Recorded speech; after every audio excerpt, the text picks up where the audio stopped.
La vida al revés.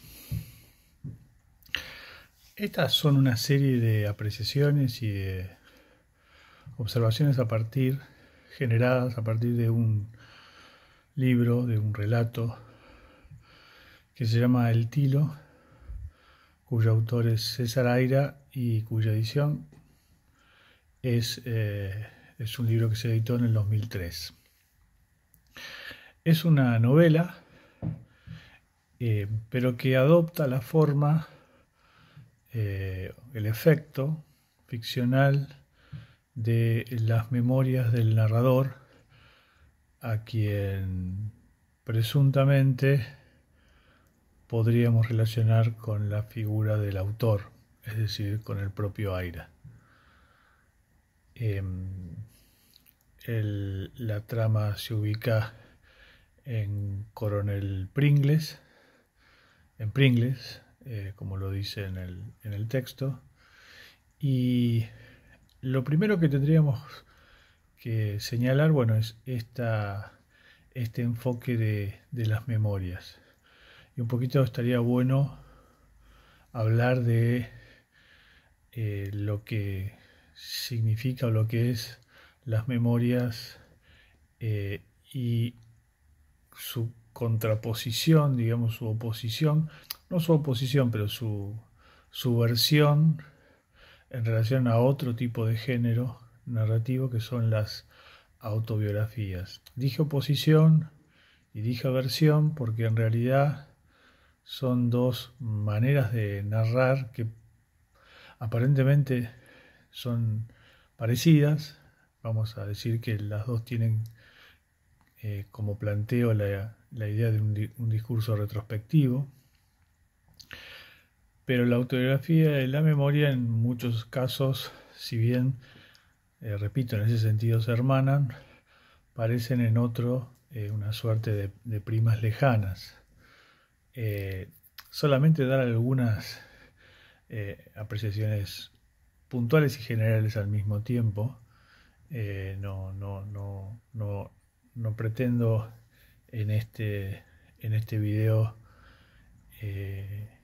hacer un examen exhaustivo, digamos, de lo que sería el género memorias o la autobiografía, pero repito, en tanto y en cuanto el texto adopta el efecto de este género, estaría bueno hacer esta diferencia entre los dos tipos de formas de narrar, ¿no? Y decíamos primero esto, que son ambas comparten esta idea de un relato retrospectivo centrado en la vida de un personaje que es una persona, es decir, serían dos, también en eso compartirían algo parecido. Las autobiografías y las memorias no son relatos ficcionales, por más que en este caso, como digo, Aira preste o tome esta idea de las memorias justamente como relato que no es ficcional para usarlo como relato ficcional. Lo que podríamos decir en términos justamente de sus diferencias es que la autobiografía es más que nada, o sobre todo, el relato de una vida en primera persona, pero más que nada es el relato en principio de un constructo editorial, diría yo, también de mercado, donde por supuesto las autobiografías no responden solamente a las autobiografías de artistas, sino a las autobiografías de un personaje notable. Las memorias en algún punto también, pero vamos a ver que en principio el enfoque es diferente. Porque mientras que en las autobiografías lo que en principio se destaca, el gancho que tienen, digamos, justamente editorialmente, lo que supone un libro, una autobiografía, es el enfoque en relación a la información que se provee, información que puede ser una información en muchos casos de orden chismeril, pero también es una información en el sentido de datos que uno no conoce o datos que uno sí conoce, pero que, bueno, nos aportan, digamos, nos amplían esa información. Eh, Podríamos hacer autografía, entonces, en este lugar de la información, de la data, de la, del, del contenido, en el sentido de un contenido un poco en bruto, digamos, ¿no? Por supuesto que las autografías, hay muchos tipos de autografías y no todas responden exactamente a este patrón, pero en principio algo de esto hay.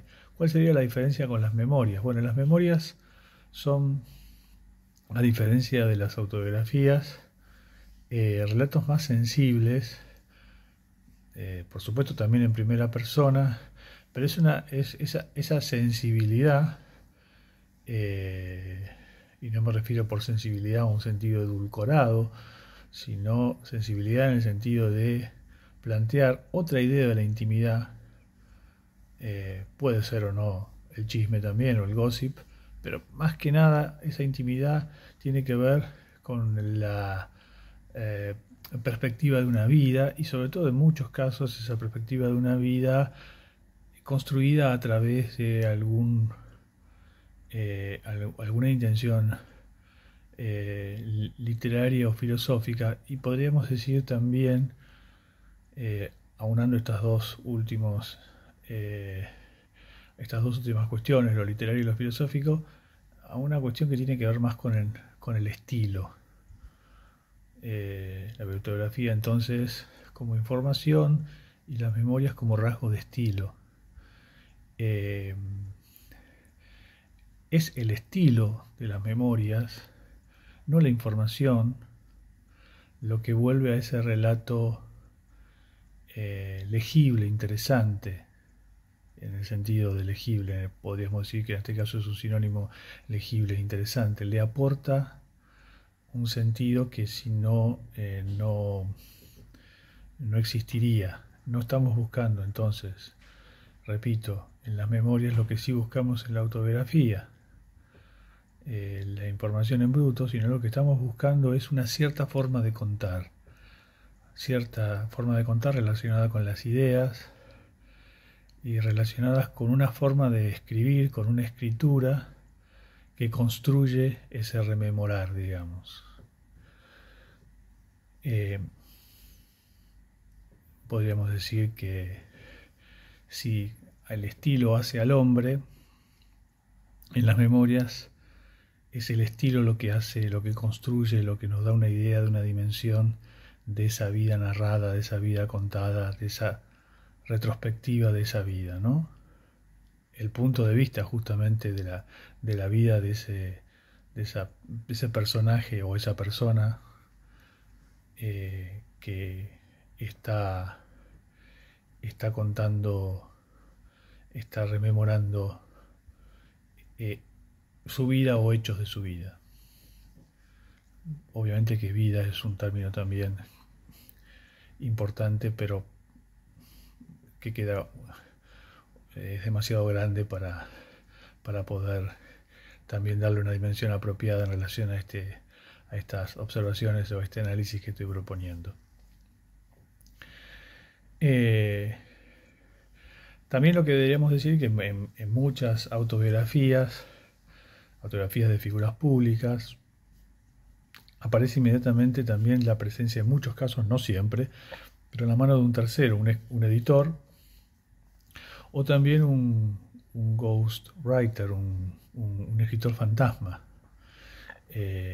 Hay una suerte de relación, digo, recurrente muchas veces entre el que cuenta su vida y hay el lector y ese otro que funciona como puente, ese escritor fantasma que es efectivamente el que redacta de una manera lo más neutra posible, podríamos decir, en función de esta intención primera de la autobiografía de revelar información valiosa. Eh, Ejemplos de autobiografía totalmente arbitrarios, antojadizos, y que no tienen que ver con lo literario, también para poder tanto ahora voy a dar también otro ejemplo de memorias en ese sentido. Una que tengo ahí muy presente porque hojeé en realidad hace poco es la autobiografía de Keith Richards, el guitarrista de los Rolling Stones, que se llama Vida. Eh,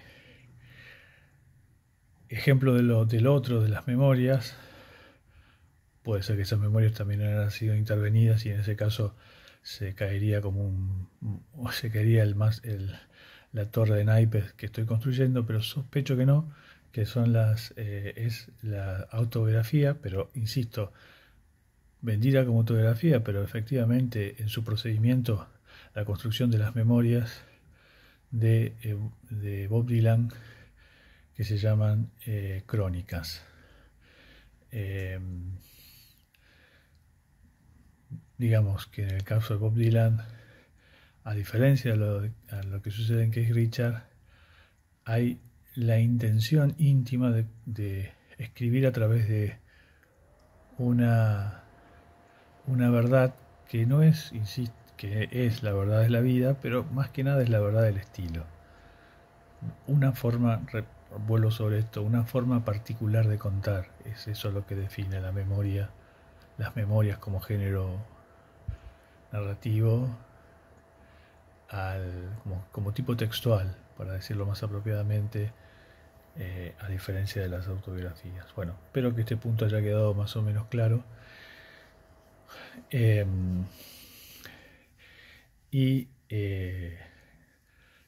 ahora sí, quizás yendo a dos ejemplos literarios de memorias, esto es simplemente a título, nuevamente también es antojadizo y es simplemente porque son dos textos que me cautivaron en su momento, los leí hace muchos años.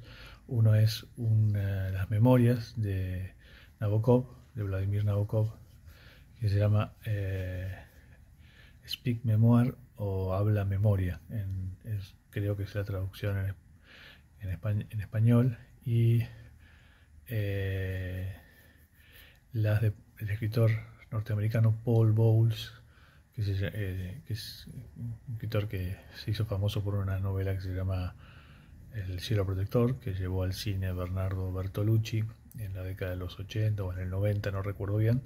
Bueno, esta autobiografía, pero que insisto, funciona como memoria, se llama Without Stopping, o creo que la traducción sería sin parar, sin detenerse. Bien. Eh,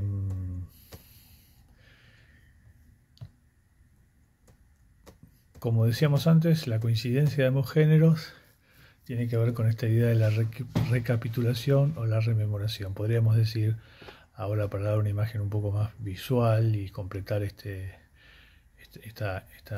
aproximación, siempre pensándolo, y ahora iremos a eso, al texto de Aira, el Tilo. Podríamos decir que la autografía da una visión más general, más hacia afuera, más, más macro, y la memoria como tipo textual propone un trabajo más interior, más meditativo, podríamos decir. Eh, Se medita sobre algo, que se medita sobre esa vida que ha transcurrido. Eh,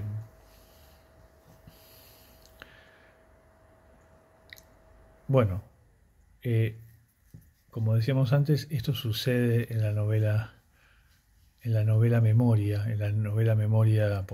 por este juego, digamos, entre los géneros que propone Aire, que se llama el tiro. Y como, como punto de inicio hay un disparador,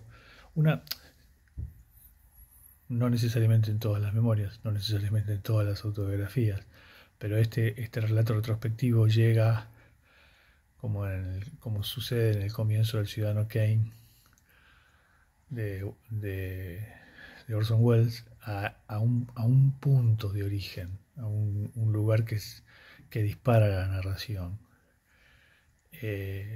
Punto de origen justamente al que se busca volver en la autobiografía o en la memoria, indistintamente en este caso podríamos decir, pero sobre todo en la memoria,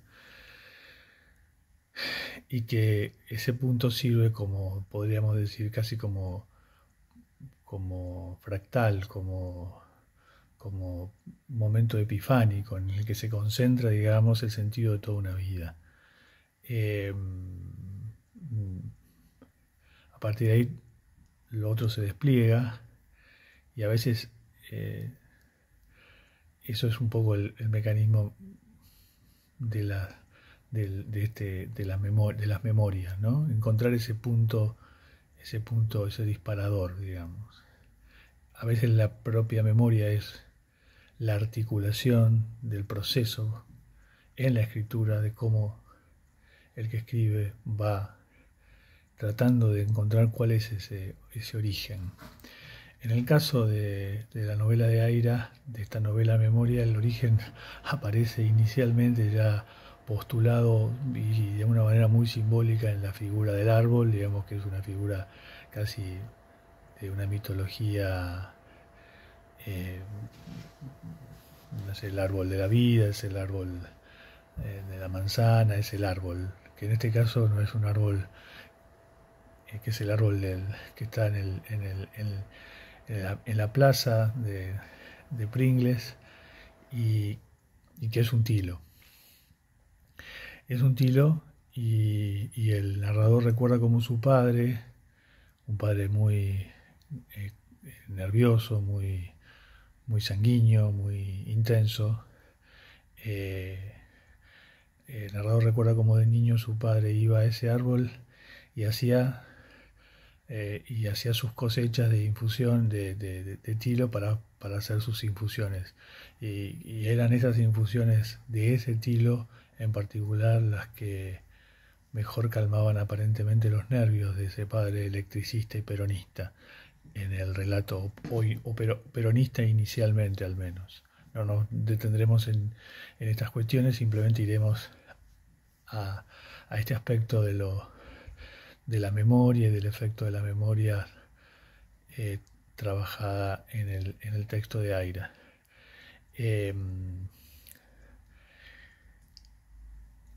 Entonces, ese momento epifánico, el padre que va a cosechar el tilo que utiliza para sus infusiones, para sus tecitos y que le sirve para calmar su ansiedad, es el punto de partida que utiliza Aira para a partir de ese momento desplegar todos los subsiguientes acontecimientos, como si todos esos acontecimientos estuvieran concentrados en esa primera imagen.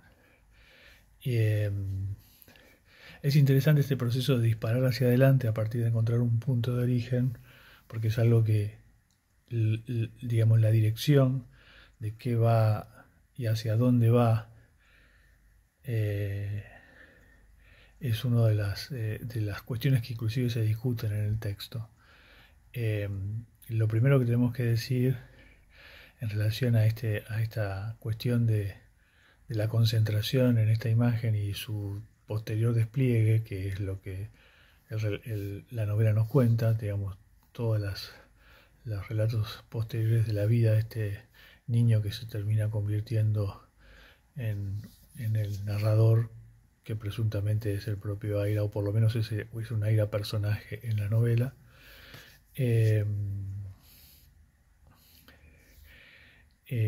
Adquieren una forma muy particular y que es muy propia de Aira, que es este relato absolutamente digresivo. Quiero decir con esto que en ningún momento el texto articula una intención de volver a establecer alguna relación de por supuesto sí de causa-efecto, pero no de volver sobre algún acontecimiento que ya se contó, sino más bien de ir hacia adelante, diría vertiginosamente.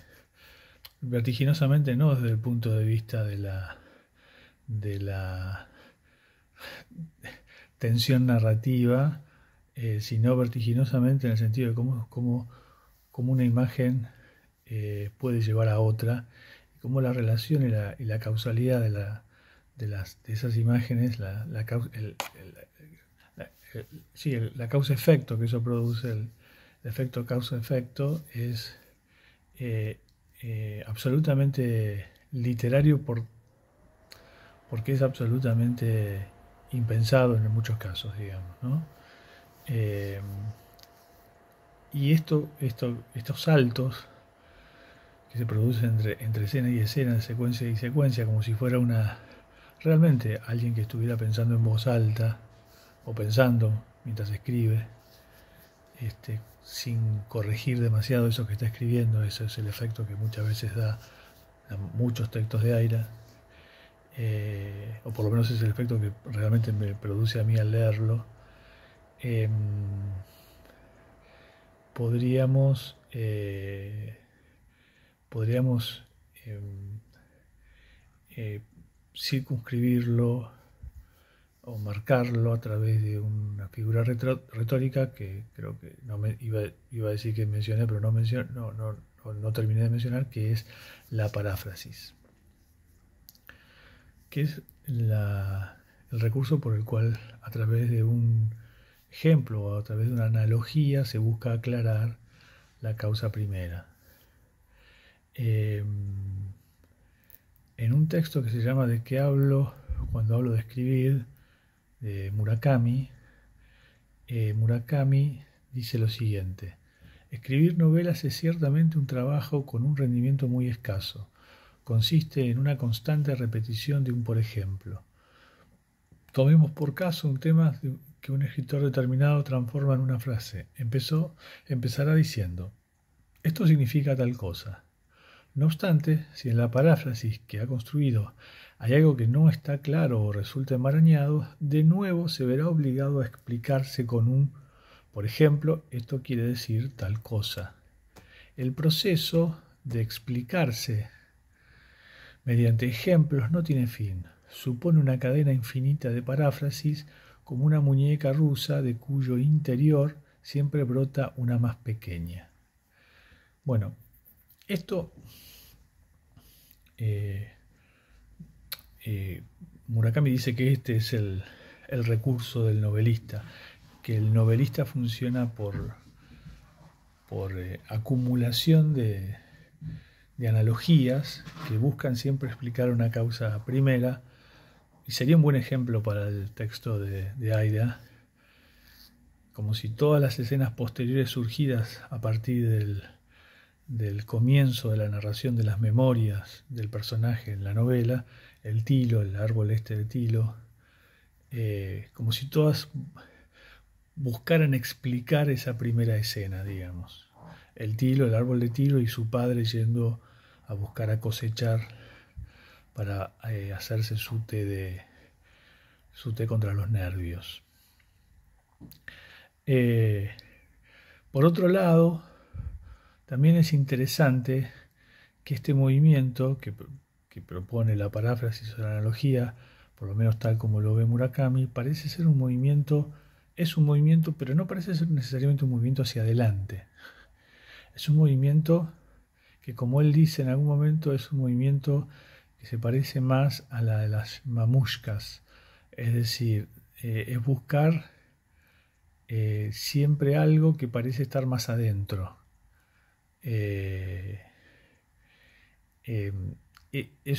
un progreso hacia adentro, es una rara forma de movimiento.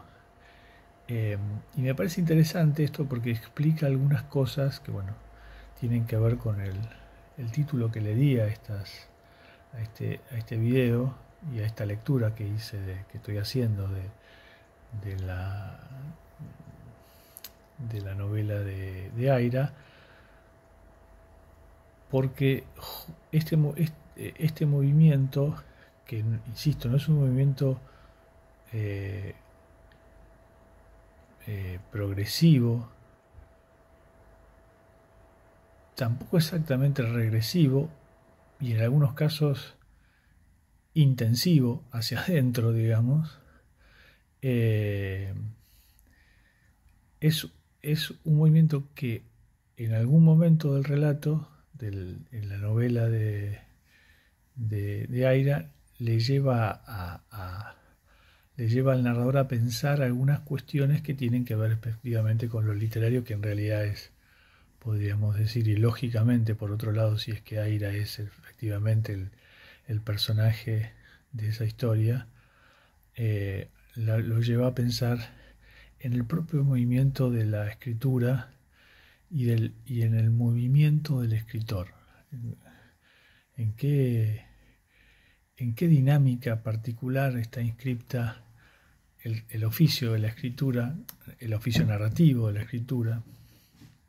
escritura como narración, eh, y, y cómo, y cómo, y cómo, y qué plantea eso en relación a la figura del escritor.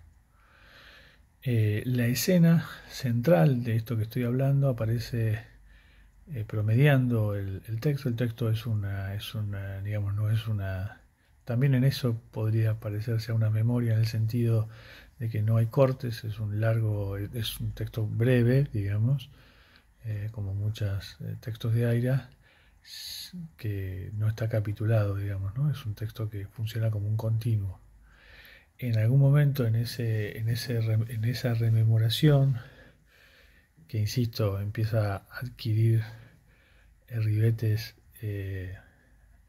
novelescos, no porque lo que se narre sea específicamente novelesco, que lo es, pero no clásicamente, pero lo es, pero sobre todo porque tiene que ver con, eh, con cómo el narrador, personaje, va descubriendo en qué consiste, o trata de pensar en qué consiste el arte de narrar.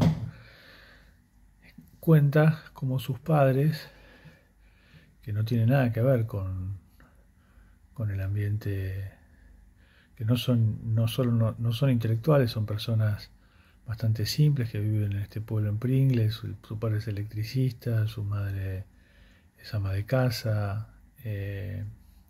Regresan una noche de ver Yerma de Lorca, y la escena que construye Aira es una escena en la que el padre intenta explicarle al hijo, que se va a convertir en un futuro escritor, lo que ha descubierto viendo la obra.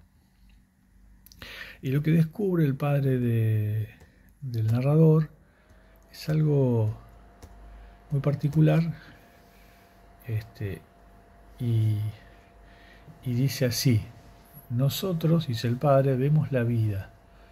Hacía un gesto que indicaba de aquí para allá, mientras él, se refiere al escritor, pero se refiere a Lorca, mientras él, gesto de allá para aquí, va contra la corriente. Es como si en ese punto encontró la idea que lo expresaba y su voz se hizo más firme. La vida al revés, eso es. El escritor tiene que vivir la vida al revés. Seguía ayudándose con gestos, pero ahora seguros, como si viera con total claridad su idea y solo tuviera que hacérmela ver a mí, porque se había vuelto hacia mí y me hablaba como un maestro a un alumno. Todo en la vida está puesto en una dirección, ¿no?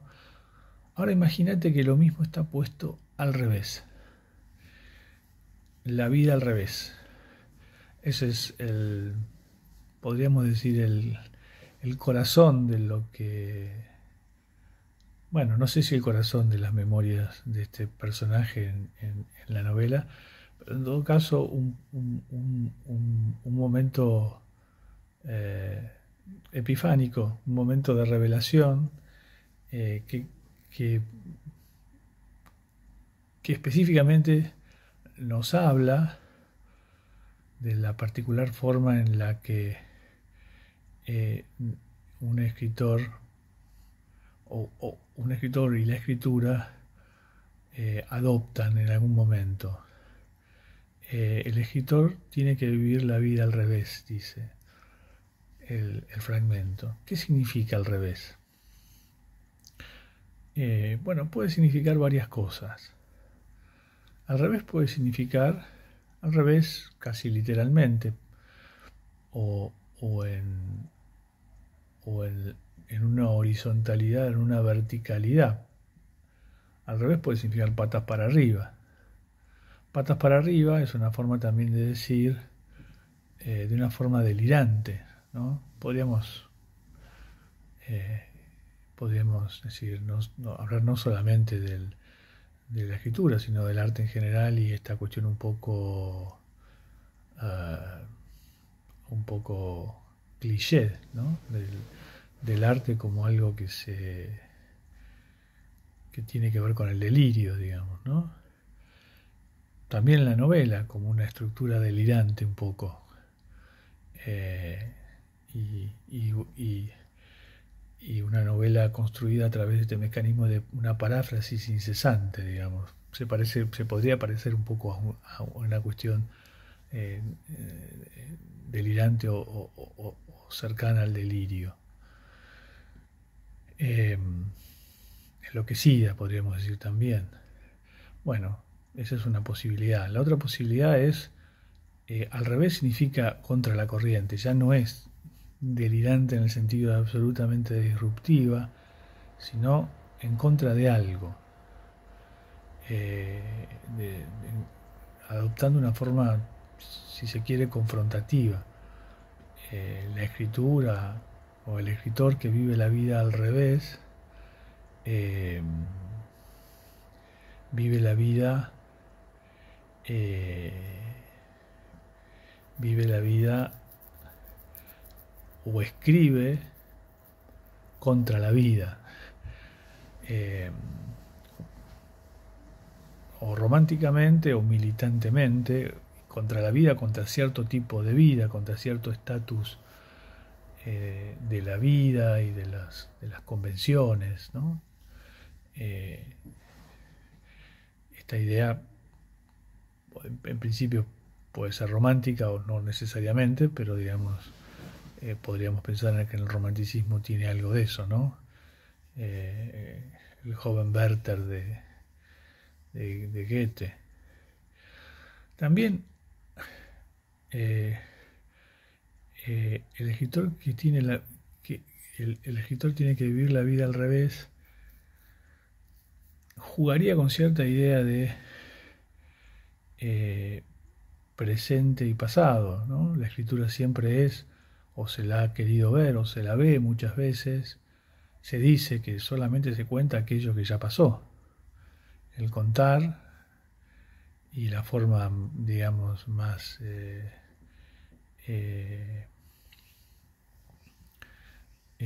más la forma más evidente y más usada de la narración es el la vi una vez, ¿no? El pasado, el pretérito. Eh, entonces, esa relación del presente que mira al pasado, pero supone ese revés, digamos, mirar al revés sería mirar hacia atrás. Eh, una visión melancólica, si se quiere, puede ser también.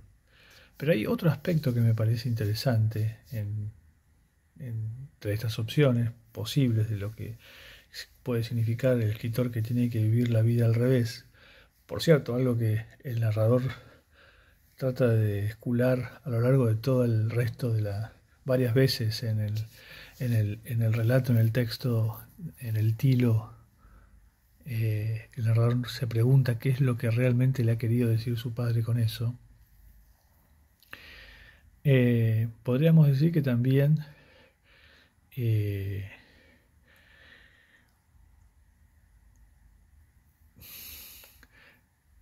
ese revés adopta la forma de la creación, de algo nuevo, de una manera, de una dinámica impensada, que puede incluir las anteriores, pero que subvierte cierta lógica ya de la dimensión del tiempo.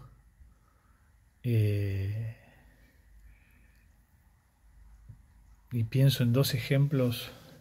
Uno es, no sé, Alicia a través del espejo, por ejemplo, y la otra es un ejemplo de orden más antropológico en ciertas culturas de pueblos originarios, no sé si en América del Sur o en estas latitudes, pero sí en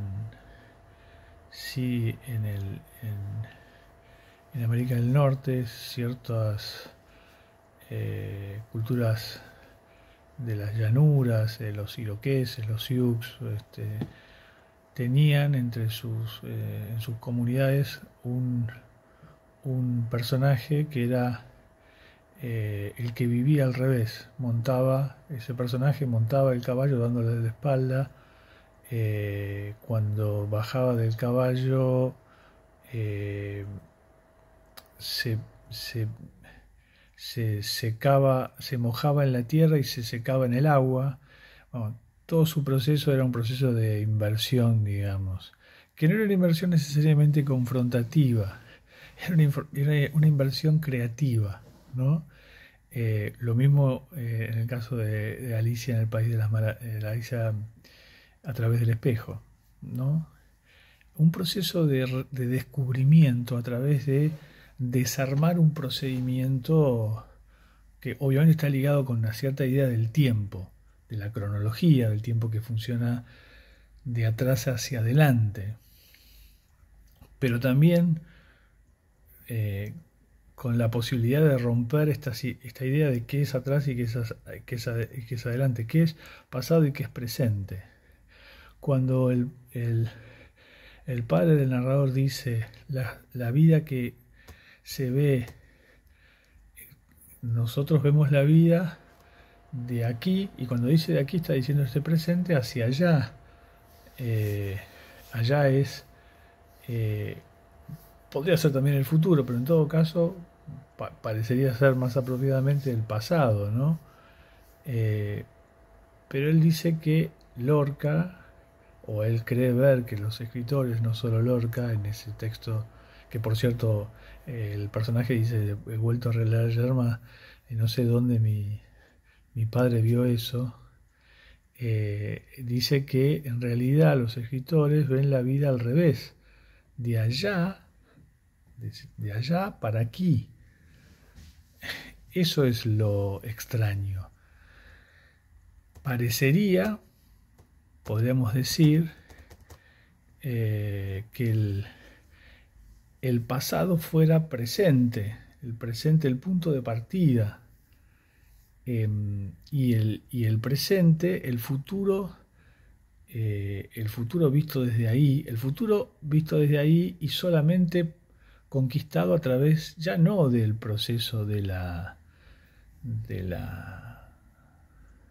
o no solamente a través del proceso de la vida, sino a través del proceso de la escritura.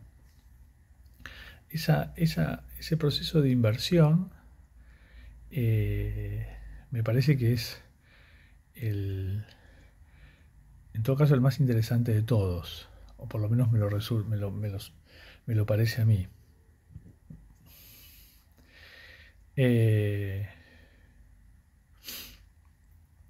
Y para finalizar, quería, cuando pensaba en esta imagen de la vida al revés,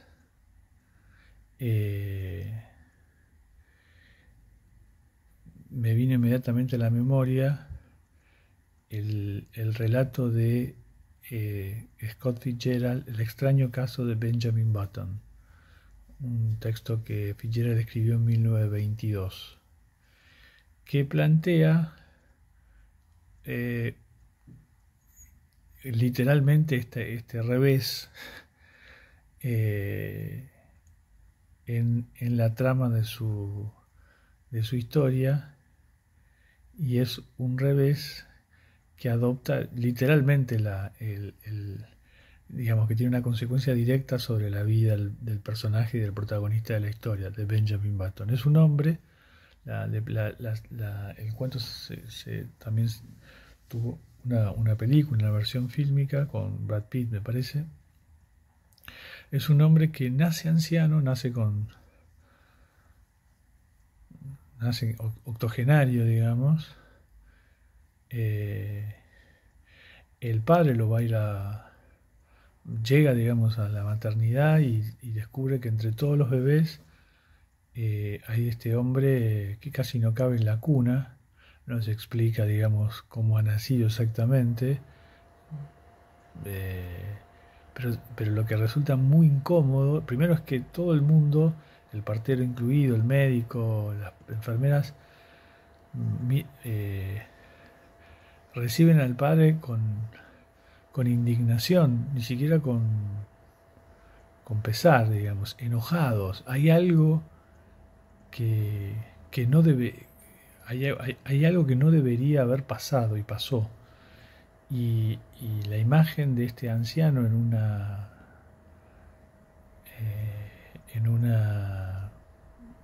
sí, en el sector digamos, de maternidad del hospital. La novela ubica la, la trama, digamos, entre la guerra de secesión, un poco después de la guerra de secesión y la Primera Guerra Mundial. Eh, y la imagen de este anciano rodeado de bebés, hablándole al padre, es una imagen bastante inquietante. Bastante no, muy inquietante. Y, y digamos, el proceso del crecimiento de este octogenario es justamente el inverso. A medida que va cumpliendo años, se va volviendo más pequeño. La muerte sobreviene de manera también absolutamente inquietante en una cuna. El texto es irónico en más de un sentido,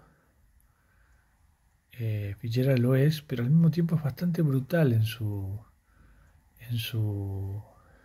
concepción y en sus imágenes y en lo que quiere expresar. Hay algo en esto que funciona al revés, justamente.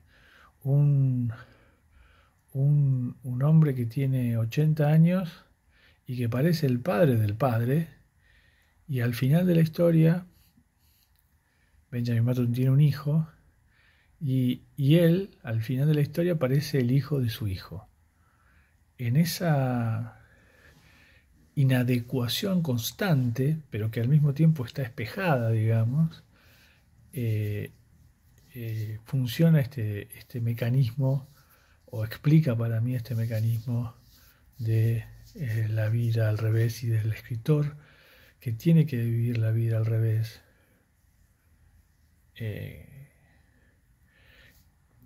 El verbo es muy interesante, tiene, casi como si dijera que debe, que hay algo que lo lleva a vivir la vida de esa forma. Y para terminar entonces voy a leer casi una cita de este texto de Fitzgerald que, que me sirve como cierre de este video y como cierre de esto que les he traído hoy. Dice, tienes que dar, la cita es el hijo de Benjamin Button le habla a un Benjamin Button que es más joven que él, le explica, inclusive en un momento, no me llames más hijo, llámame tío, no soporto que la gente no soporta la cara de extrañeza y de horror de las personas, y en este contexto, digamos, el hijo de Benjamin Button le dice lo siguiente: tienes que dar un giro de 180 grados, empezar de nuevo, pero en dirección contraria. Esto ya ha ido demasiado lejos para ser una broma, ya no tiene gracia.